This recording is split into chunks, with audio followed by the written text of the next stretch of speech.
is I go in, first I'll take a chlorhexidine, pop it, and I'll clean everything. Over the dressing, I'll clean the lumen.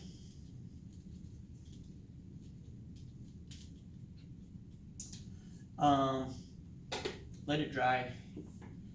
If you want to change this hub, you can change these. Depending on the hospital policy, they may or may not have you change these. The rule of thumb is the less breaks in the system, the cleaner it's going to be. Somehow, like when I first started, nurses told me that you had to change this every time you drew blood, so I did, and then I got to ICU, and they're like, "Yeah, don't do that." You're like, where'd you come from? So, can somebody toss me a syringe there? Yeah, just the empty one. So if you're gonna change this hub, this is how you do it sterilely without having to like set up a whole sterile field or do sterile gloves. The syringes that come out of the little plastic are not sterile, but the cap, everything under the cap is. So what you do is, this is sterile. And the way you can tell if something's sterile is the packaging will state it. So if you ever have a question what you can dump on a sterile field, just it'll say sterile on the packaging. And as long as we're talking about that, somebody toss me an IV. Just the basic IV, yeah.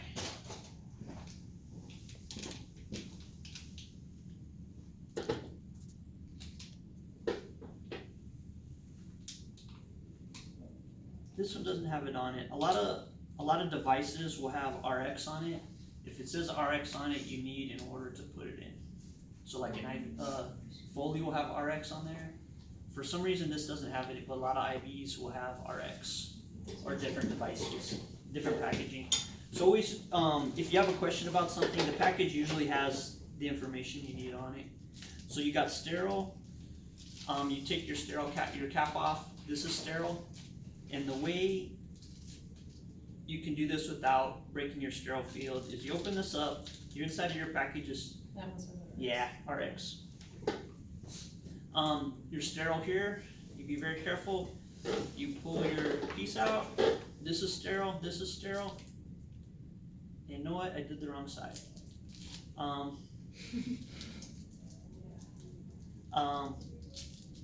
But this is sterile, you put them together, you can prime this, you can, at this point, you're sterile, and you'll still have your cap on the end, so everything's still sterile. You can flush like a 1 ml through to prime this, and then, so you're good to go here.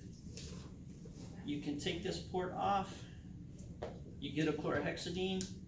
You need to make sure this is clamped, otherwise blood will gush out of here, like come flying out of here.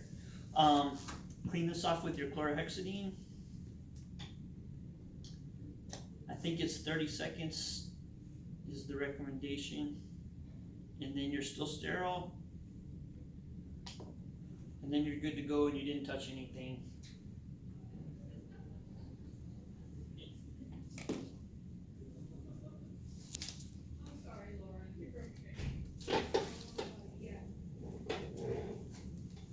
So put all this back.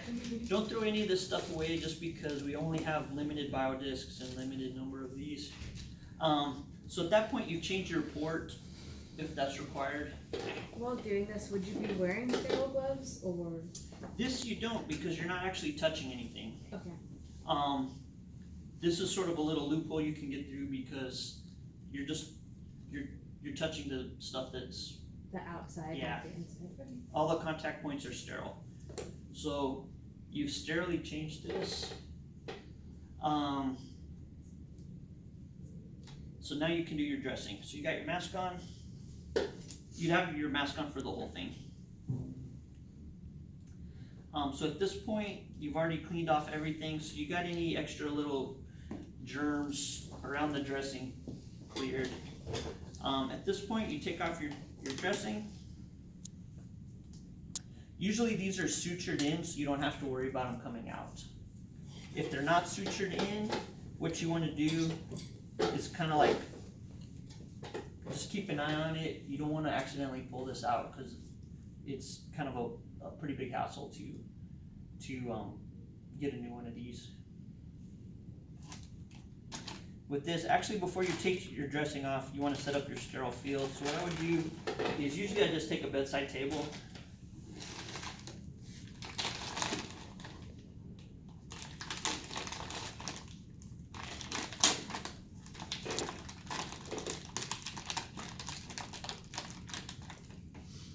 And usually this will be all wrapped in a blue, like a little blue towel.